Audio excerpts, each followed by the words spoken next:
नसीब की बात है, ये लाइन हम दिन में बहुत बार सुनते हैं और मेरे जैसा टीचर तो उसे बहुत लोगों से सुनता है कि इंटरव्यू में नसीब अगर अच्छा होगा तो इंटरव्यू क्लियर हो जाएगा, जॉब भी लग जाएगी। ये बात रोज सुनाई देती है।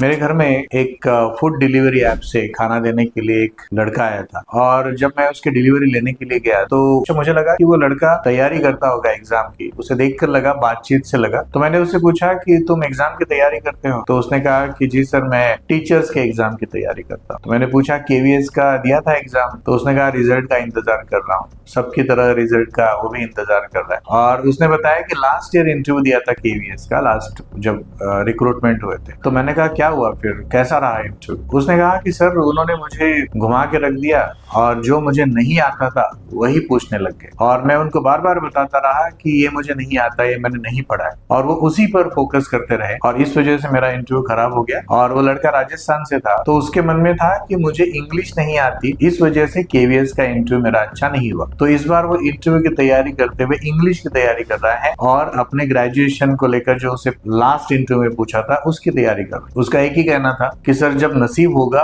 तो सब कुछ हो जाएगा। क्या नसीब के ऊपर हम सिलेक्शन छोड़ सकते हैं? मुझे लगता है कि नसीब ये सबसे लास्ट आने वाली बात हो सकती है, लेकिन आज आपके लिए मैटर करता है, सबके लिए मैटर करता है कि हम क्या कर रहे हैं और उस टारगेट के लिए हम कंपटीशन को ध्यान में रखते हुए किस तरीके से तैयार करें। अगर हम सब कुछ नसीब के लिए छोड़ देंगे तो मुझे लगता है कि एक अपॉर्चुनिटी हमारे हाथ से फिसलती जाएगी। इंटरव्यू की तैयारी में अगर हम सबसे इंपॉर्टेंट देखते हैं, अगर आप केवीएस जैसे टीचर के इंटरव्यू के लिए तैयारी कर रहे हैं तो सिर्फ पढ़ने से काम नहीं होगा, प्रैक्टिस करनी होगी, उसके निटिग्रिटी समझनी होगी, उसके जो भी डायनामिक्स होते हैं, बहुत सारी चीजें होती हैं इंटरव्यू में समझने के लिए। तो वो समझना होगा कि इंटरव्यू बोर्ड का जो बिहेवियर होता है वो ऐसे क्यों होता है, वो ग्रेजुएशन से क्वेश्चन पूछ रहे हैं तो वो क्यों पूछ रहे हैं, उसे कैसे हैंडल करना है, रिएक्ट करना है या रिस्पॉन्ड करना है, ऐसी बहुत सारी बातें होती है। तो जितने लोग हमारे पास सिलेक्ट होते हैं हर बार केवीएस में या एनवीएस जैसे इंटरव्यूज में या इवन प्रिंसिपल या वाइस प्रिंसिपल जैसे इंटरव्यूज के, तो हमने देखा हुआ है कि लक ये सबसे लास्ट में मैटर करता है। ये मैटर करता है कि आज हम क्या तैयारी कर रहे हैं। कुछ लोग रिजल्ट का इंतजार करते हैं, कुछ लोग अपने प्रैक्टिस के ऊपर ध्यान देते हैं।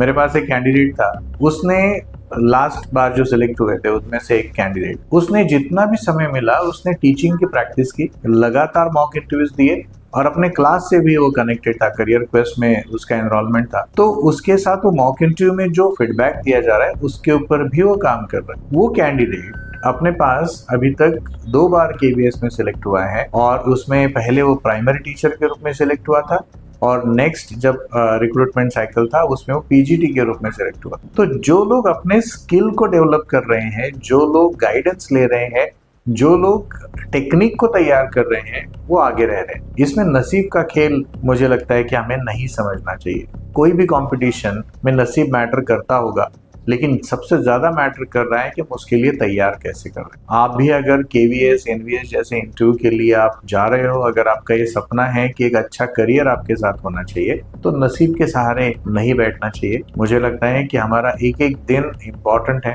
और एक एक पल इम्पोर्टेंट है कि हम क्या कर रहे हैं। उसमें किसी के साथ मॉक इंटरव्यू करना है, गाइडेंस लेना है, पर्सनलाइज तरीके से आपके जो स्ट्रेंथ और वीकनेसेस है उनको समझना है। उसके अलावा जो अलग अलग मटेरियल है जो सरकारी वेबसाइट पर अवेलेबल है, बहुत सारे सरकार के ऐप है, एजुकेशन से रिलेटेड ऐप है या बाकी मटेरियल है, तो वहां से हमें पढ़ने की जरूरत है। चाहे वो स्पेशल एजुकेशन है या आपका ग्रेजुएशन का सब्जेक्ट है या जो एजुकेशन पॉलिसी है उसकी डिटेलिंग पढ़ना है। तो ऐसे बहुत सारी चीजें हैं। करियर क्वेस्ट में जो प्रोग्राम होता है वो पर्सनलाइज तरीके से होता है, जिसमें आपको जो फॉर्म भरा जाता है केवीएस एनवीएस के इंटरव्यू में, उसमें आपको जो लिखना है सिनॉप्सिस कि आपको टीचर क्यों बनना है, ऐसे बहुत सारे डायमेंशंस होते हैं, उसको कंसिडर करके तैयारी करना चाहिए। वो जो लड़का है जो फूड डिलीवरी ऐप की डिलीवरी करने के लिए मेरे घर पे आया था, तो उसे जब मैंने कहा कि एक सिस्टमेटिक तरीके से तैयारी करेंगे तो आपका भी अच्छा ये हो सकता है। इतनी मेहनत करके वो कैंडिडेट यहाँ तक पहुंच रहा है और उसके बाद वो छोटी सी बात के लिए वो पीछे रह रहा है, तो मुझे लगता है कि ये बदलना चाहिए, क्योंकि सपने सबके होते हैं और उसके लिए जो काम करते हैं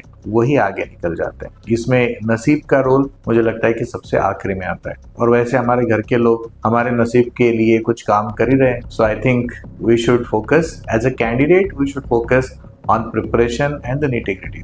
देखिए, अगर आपके घर के लोग आपके सिलेक्शन के लिए बहुत सारे प्रयास कर रहे हैं, कोई भगवान के पास जाके मन्नत कर रहा है, कोई उसकी दुआ मांग रहा है, लेकिन आपका एज ए कैंडिडेट काम होगा कि इंटरव्यू बोर्ड के सामने जाकर कॉन्फिडेंस के साथ, एक तैयारी के साथ अपने आप को प्रेजेंट करें।